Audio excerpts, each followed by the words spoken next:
তো আজকে সকালে উঠে দেখলাম আমার ভাই মাছ কাটছে। ও সাধারণত মাছ কাটে না, কিন্তু এই মাছগুলো আমাদের পুকুরে আজকে ধরিয়েছিল। আর আমার ভাই এর আগের দিনই মাছ কাটা শিখেছিল, তো আজকে ট্রাই করছিল ও মাছ কাটতে পারে কিনা।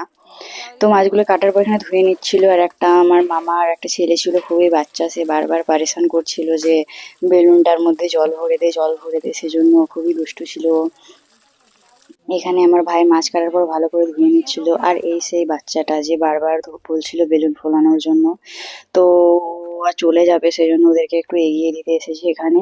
তারপর এখানে আমি একটা সিদ্ধ ডিম একটা খাচ্ছিলাম। আর এখানে আমার ভাই আমার মা মিলে মাছের তেল রান্না করছিল। আর লাঞ্চ করে নিচ্ছি, কিছুটা মাছের ঝোল, চচ্চড়ি আমার দিদা যেটা বানিয়েছিল, আলু মাখা, আর শীতের সবজি দিয়ে একটা টক বানিয়েছিল, সেটা দিয়ে ভালোই হয়েছিল ওটা।